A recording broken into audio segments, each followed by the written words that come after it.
नमस्कार डियर साथियों, सभी का आदर्श कैरी क्लासेज में बहुत बहुत स्वागत है। दोस्तों, आज की क्लास आपकी थर्ड सेमेस्टर की है, वो है आपकी संस्कृत की। तो फ्रेंड्स, इससे पहले बहुविकल्पीय के बहुत ही महत्वपूर्ण प्रश्न करा दिए हैं। जिन भाई बहनों ने नहीं देखा है तो प्लेलिस्ट से जा कर के उस वीडियो को ज़रूर देख लेना। आज की वीडियो में बात करेंगे दोस्तों अति लघुत्तरीय प्रश्न जो आपकी परीक्षा में आते हैं। तो बात कर लेते हैं दोस्तों, आपके अति लघुत्तरीय प्रश्न बहुत ही महत्वपूर्ण हैं। दोस्तों, वीडियो को जितनी हो शेयर कर देना, बहुत मेहनत से बनाई जाती है। इसलिए फ्रेंड्स, जब हम आपके लिए इतना कर रहे हैं तो आप तो हमारे भावी अध्यापक और अध्यापिकाएं हैं, तो आप भी हमारा सहयोग करो। बहुत उत्साह होता है दोस्तों जब आप लोग लाइव आते हो, वीडियो को शेयर करते हो और दोस्तों आप लोग लाइक करते हो। तो फ्रेंड्स, आप इतना तो कर ही सकते हो। तो पहला प्रश्न है आपका, वर्ड किसे कहते हैं? बहुत ही महत्वपूर्ण है, संस्कृत की है दोस्तों। भाषा में अनेक ध्वनियाँ होती हैं। इन ध्वनियों के लिए कुछ प्रतीक बनाए गए हैं और इन्हीं प्रतीकों को क्या कहेंगे? वर्ड। प्रतीक मतलब होता है चिन्ह। ध्वनियों में उस छोटी से छोटी मुख से निकली ध्वनि को वर्ड कहते हैं जिसका बंटवारा न हो, यानी जिसके टुकड़े न हो, जिसके बंटवारे न हो सकें, वही आपके क्या कहलाएंगे? वर्ड कहलाएंगे। ठीक है। नेक्स्ट क्वेश्चन है, माहेश्वर सूत्र के जनक कौन हैं तथा माहेश्वर सूत्रों की संख्या कितनी है? तो दोस्तों देखिए, माहेश्वर सूत्र के जनक पाणिनि हैं। ठीक है। और माहेश्वर सूत्रों की संख्या 14 है। कितनी है? 14 है। और पाणिनि ने दोस्तों तपस्या की थी, तो जो आपके शंकर भगवान हैं, महेश जी हैं, उन्होंने खुश होकर के 14 बार डमरू बजाया था, तो 14 प्रकार की आवाज़ निकली थी। तो वही माहेश्वर सूत्रों की 14 संख्याएँ हैं। नेक्स्ट क्वेश्चन है, माहेश्वर सूत्र के अच प्रत्याहार के अंतर्गत कौन से स्वर आते हैं? अच को दोस्तों स्वर भी कहते हैं, इसलिए इसमें पूछा है कि माहेश्वर सूत्र के जो अच हैं उस प्रत्याहार के अंदर, अच प्रत्याहार के अंतर्गत कौन कौन से स्वर आते हैं? मोस्ट इम्पोर्टेंट है, 2016 में दोस्तों आ चुका है ये। तो माहेश्वर सूत्र के अच प्रत्याहार के अंतर्गत ए, ओ, आई, औ ये स्वर आते हैं, यानी 4 स्वर आते हैं, ए, ओ, आई, औ। ठीक है, अच प्रत्याहार के अंतर्गत। नेक्स्ट है, वर्गों के पंचम वर्ड माहेश्वर सूत्रों के किस क्रमांक के अंतर्गत आते हैं? बहुत ही इम्पोर्टेंट है, 2016 में ये परीक्षा में आया है। तो फ्रेंड्स, वर्गों के पंचम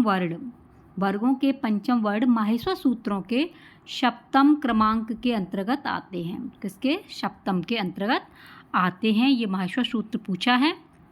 नेक्स्ट क्वेश्चन है, बहुत ही महत्वपूर्ण है, 2017 में भी आया है और 18 में भी आया है दोस्तों। अक प्रत्याहार के अंतर्गत कौन कौन से वर्ड आते हैं? तो अक प्रत्याहार के अंतर्गत अ, ई, उ, री, ल, यानी कि 5 वर्ड आते हैं आपके अक प्रत्याहार के अंतर्गत। नेक्स्ट क्वेश्चन है, महर्षि पाणिनि के व्याकरण में कितने प्रत्याहार हैं?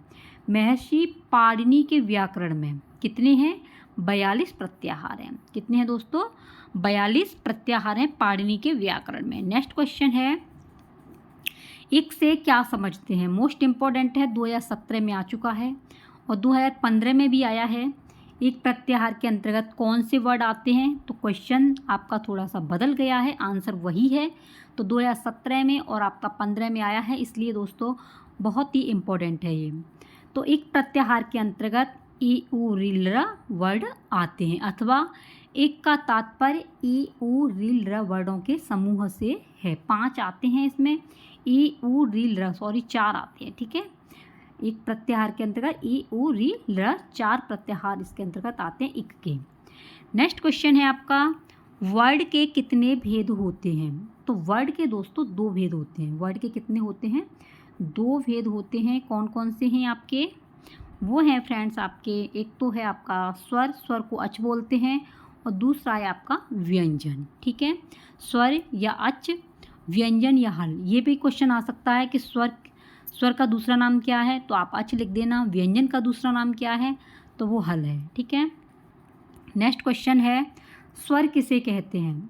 स्वर जिन वर्णों का उच्चारण करने में किसी अन्य वर्ड की सहायता नहीं ली जाती है, वे वर्ड क्या कहलाते हैं? स्वर। यानी कि जो वर्ड किसी की सहायता नहीं लेते, वही आपके स्वर कहलाते हैं। नेक्स्ट क्वेश्चन है आपका, स्वर कितने प्रकार के होते हैं? तो दोस्तों स्वर आपके 3 प्रकार के होते हैं। कितने प्रकार के होते हैं? 3 प्रकार के। नंबर 1 ह्रस्व जिसमें कम समय लगे, दीर्घ स्वर जिसमें मतलब दुगना समय लगे, और प्लुत स्वर होता है आपका जिसमें तिगुना समय लगे। जैसे इस तरीके के वर्ड आ जाते हैं, जैसे ओम आ जाए तो ये आपके प्लुत स्वर के अंतर्गत आते हैं। तो स्वर कितने प्रकार के होते हैं? 3 प्रकार के। नेक्स्ट क्वेश्चन है आपका, ह्रस्व स्वर के अंतर्गत कौन कौन से वर्ड आते हैं? तो क्वेश्चन पूछ रहा है ह्रस्व स्वर के अंतर्गत कौन कौन से वर्ड आते हैं। तो फ्रेंड्स ह्रस्व स्वर के अंतर्गत 5 वर्ड आते हैं। कितने आते हैं? 5। अ, ई, उ, री, ल, ये आपके आते हैं ह्रस्व स्वर के अंतर्गत। मोस्ट इम्पॉर्टेंट है दोस्तों, दीर्घ स्वर कितने होते हैं? 2017 में आ चुका है। तो दीर्घ स्वर कितने होते हैं अथवा दीर्घ स्वर के अंतर्गत कौन कौन से वर्ड आते हैं? क्वेश्चन कैसे भी आ सकता है, आंसर वही रहेगा। तो दीर्घ स्वर के अंतर्गत 7 वर्ड आते हैं। कितने आते हैं? 7। आ, ए, ई, री, ए, ऐ, उ, औ, ये आते हैं आपके दीर्घ स्वर के अंतर्गत। नेक्स्ट है जो अभी मैंने बताया था कि प्लुत स्वर का उदाहरण बताइए। तो दोस्तों प्लुत स्वर का उदाहरण ओम है।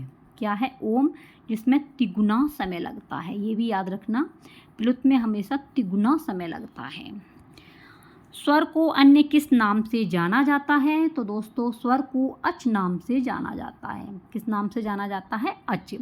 व्यंजन किसे कहते हैं? नेक्स्ट क्वेश्चन है आपका। तो जिन वर्णों के उच्चारण करने में किसी स्वर की सहायता ली जाती है। स्वर तो वो होता है जिसमें सहायता नहीं ली जाती, लेकिन व्यंजन में दोस्तों सहायता ली जाती है, यानी किसकी? स्वर की।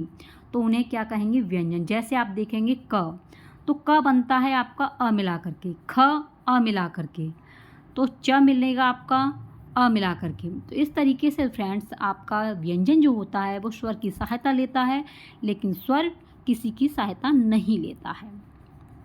नेक्स्ट क्वेश्चन है आपका, व्यंजन को अन्य किस नाम से जाना जाता है? तो फ्रेंड्स व्यंजन को हल के नाम से जाना जाता है। किस नाम से? हल के नाम से जाना जाता है। फ्रेंड्स आप अपनी तैयारी में जुट जाइए, परीक्षा आपकी नज़दीक है। और दोस्तों जितना हो आप मेहनत कीजिए, मेहनत हमेशा रंग लेके आती है। तो फ्रेंड्स आप एक ही बार में अपना जो भी DLED है आप कंप्लीट कर लीजिए। बहुत ही महत्वपूर्ण क्लास आपकी चलाई जा रही है। तो फ्रेंड्स आप लोग सभी लाइव आया करो, और जितना हुआ करे आप इसे शेयर कर दिया करो, क्योंकि दोस्तों इसमें बहुत मेहनत लगती है।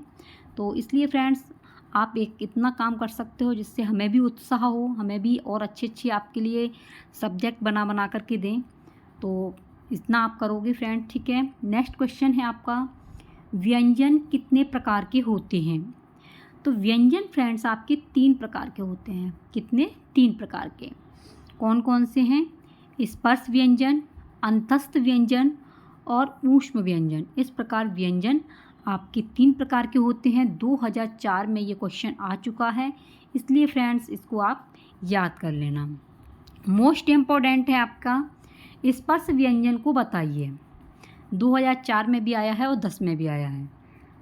स्पर्श व्यंजन को आपको बताना है। तो स्पर्श व्यंजन में देखिए क, च, ट, त, प, यानी 25 होते हैं आपके स्पर्श व्यंजनों की संख्या, जिसमें आप ये देख पा रहे हो क, ख, घ, अणा, ये हो गए आपके च, छ, ज, झ, अणा, ट, ठ, ड, ढ, ण, त, थ, ध, ध, न, प, फ, ब, भ, म।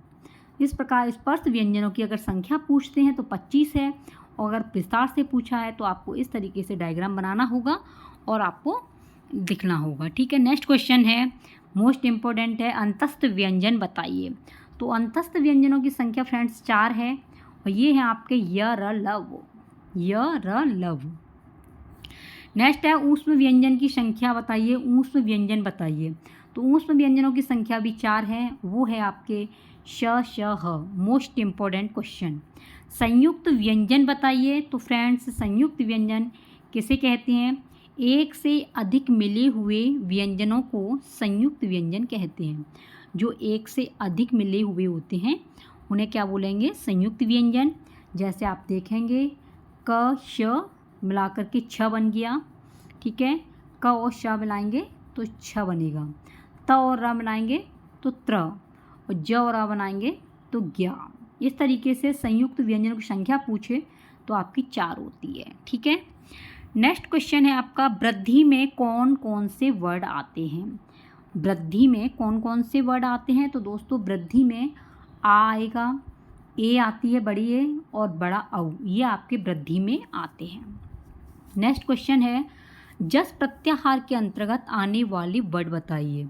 यानी कि जस के अंतर्गत क्या आता है? प्रत्याहार के अंतर्गत तो ये आते हैं आपके ज ब ग ड़ द, ज ब ग ड़ द, ये आपके जस प्रत्याहार के अंतर्गत आते हैं। नेक्स्ट क्वेश्चन है फ्रेंड्स आपका, त और थ का उच्चारण किस स्थान से होता है?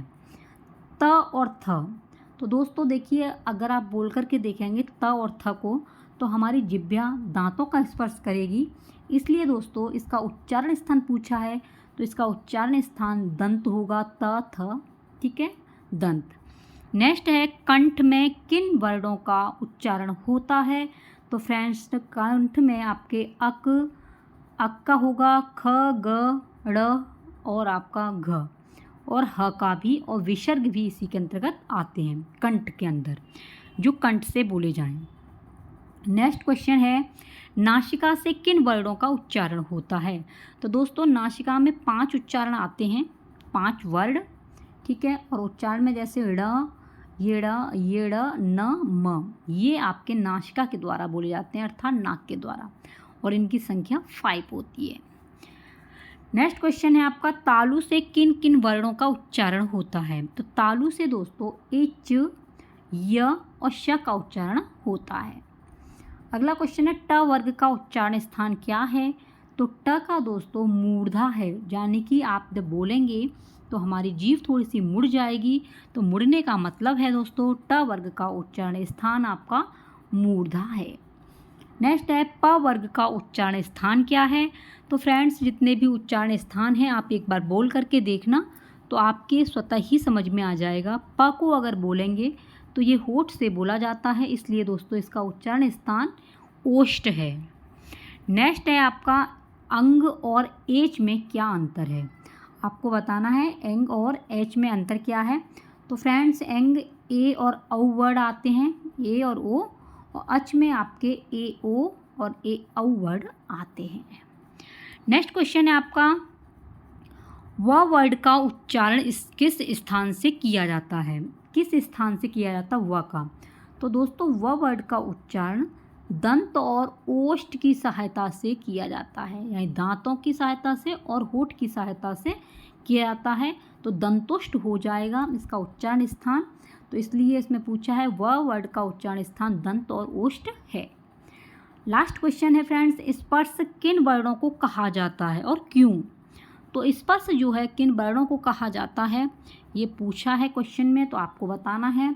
स्पर्श फ्रेंड्स आपके क से म तक के सभी वर्णों को स्पर्श वर्ड कहा जाता है, क्योंकि इनके उच्चारण में जिह्वा विभिन्न उच्चारण स्थानों का स्पर्श करती है। तो स्पर्श की संख्या आपकी 25 है। कितनी है? 25 है। और फ्रेंड्स ये थे आपके संस्कृत के बहुत ही महत्वपूर्ण 1 से लेकर के 32 क्वेश्चन थे। दोस्तों वीडियो को पूरी वॉच करना, कमेंट बॉक्स में बताना कि आपको ये वीडियो कैसी लगी। और फ्रेंड्स अगर इस वीडियो का PDF आपको प्राप्त करना है तो आपको करना होगा टेलीग्राम पर जाकर के आदर्श कैरियर क्लासेस सर्च करना, वहाँ पे आप जुड़ जाना तो आपको ये PDF प्राप्त हो जाएगा। और फ्रेंड्स व्हाट्सएप से जुड़ना चाहते हैं व्हाट्सएप ग्रुप से, तो ये नंबर है, आप इस नंबर को डायल करना, आप तुरंत ही व्हाट्सएप से जुड़ जाएंगे। ठीक है फ्रेंड्स, तो ये रहे आपके बहुत ही महत्वपूर्ण संस्कृत की जो क्लास। तो आपको कैसी लगी ये बताना कमेंट बॉक्स में। मिलते हैं कोई नेक्स्ट क्लास के साथ में, तब तक के लिए बने रहिए आदर्श कैरियर क्लासेस के साथ में। जय हिंद, वंदे मातरम।